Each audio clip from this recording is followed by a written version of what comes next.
আসসালামু আলাইকুম। মই আজি নিউজত চাইছোঁ শিৱসাগৰত কেইটামান মাদাৰ চুট ওলাইছে। যিমান মুছলিম আছে চব বোলে বাহিৰত পঠাই দিব। এই সিহঁতক কৈ আছোঁ কেলা তহঁতৰ অসম কিন্তু তহঁতৰ দেউতাৰ নেকি ন, অসমটো তোৰ বাপৰ সম্পদ। তহঁতক ভিডিঅ'ৰ যদি সকীয়াই দি আছোঁ চুদিৰ বাহিৰত তহঁতৰ মুছলমানৰ টাৰ্গেট কৰা বন্ধ কৰ। মই সকীয়াই দি আছোঁ ভিডিঅ'ৰ যাতে তহঁতে কিমান সাহস আছে, ইমান বল আছে, মোক পঠাই দেখাচোন মোৰ ডিষ্ট্ৰিক্ট মৰিগাঁও। তহঁতে মোৰ লগত লাগ মাদাৰ চুট, মুছলমানৰ টাৰ্গেট কৰা বন্ধ কৰ। তহঁতে কেইটামান টকাৰ কাৰণে স্বাৰ্থৰ কাৰণে এনেকুৱা মুছলমানক কেলা কুকুৰৰ নিচিনা ব্যৱহাৰ কৰি আছা। মই নিজত চাইছোঁ, তক ভিডিঅ'ত সকীয়াই দি আছোঁ। তহঁতক কেলা মাদাৰ চুট, অসমত আমি ভালকৈ মিলিজুলি থাকি আছোঁ, ভালকৈ মিলিজুলি থাকিব দিয়া। তহঁতৰ যি হিটলাৰী ৰাজনীতি কৰি আছে, যি মুছলমানক যি কুকুৰৰ নিচিনা ব্যৱহাৰ কৰিছে, মই ভিডিঅ'ৰ জৰিয়তে সকীয়াই দি আছোঁ। তহঁতে ইমান বল আছে, ইমান সাহস আছে, মোৰ লগত লাগ। সকলো আমাৰ ইছলাম ধৰ্মত লাগিব নালাগে, মোৰ লগত লাগচোন চাওঁ। তহঁতে শিৱসাগৰত মই চাইছোঁ তহঁতৰ ঘৰত ৰুমে ৰুমে গৈ মুছলমান হোৱাৰ বাবে তহঁতে যে কেলা কুকুৰৰ নিচিনা ব্যৱহাৰ কৰি আছে, তহঁতক মই সকীয়াই দি আছোঁ ভিডিঅ'তে।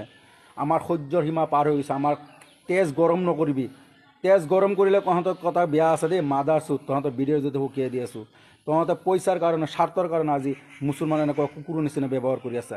শিৱসাগৰটো দেউতাৰ সম্পদ নেকি মাদাৰ চুট। তহঁতৰ যিমান অসমত অধিকাৰ আছে তিমান অধিকাৰ আমাৰ আছে। তই এই ভিডিঅ'ৰ যদি আজি লাষ্ট সকীয়াই দি আছোঁ।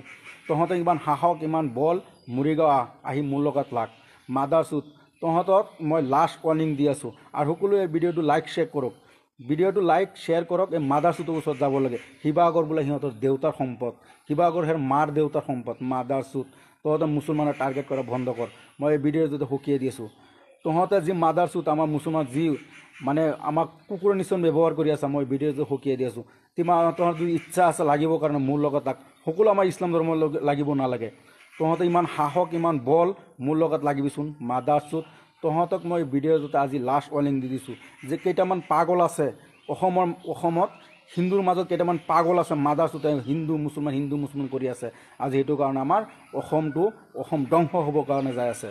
তহঁতকে ভিডিঅ'ৰ জৰিয়তে সকীয়াই আছোঁ। মোৰ নাম ইমৰাজুল। কোনোবা মাদাৰ চুটৰ যদি বল আছে, সাহস আছে, মোৰ লগত লাগিবিচোন।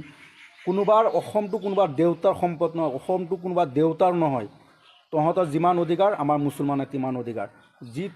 কোন মাদাৰ চুটৰ ইমান বল আছে মুছলমানক আমাৰ অসমৰ পৰা খেদি দিব, পঠাই দিবৰ কাৰণে, সেই মাদাৰ চুট মোৰ ওচৰত আহিবি, মোৰ লগত লাগিবি। সকলো ইছলাম ধৰ্মত লাগিব নালাগে। অ'কে, খুদা হাফিজ। সকলোৱে ভিডিঅ'টো লাইক শ্বেয়াৰ কৰক। এই মাদাৰ চুট কেইটামান আছে মই চাইছোঁ নিজত শিৱসাগৰ সিহঁতৰ দেউতাৰ বোলে। এই মাদাৰ চুট তহঁতক সকীয়াই দি আছোঁ ভিডিঅ'তে। আমাক খং নউঠাবি, আমাৰ তেজ গৰম নকৰিবি।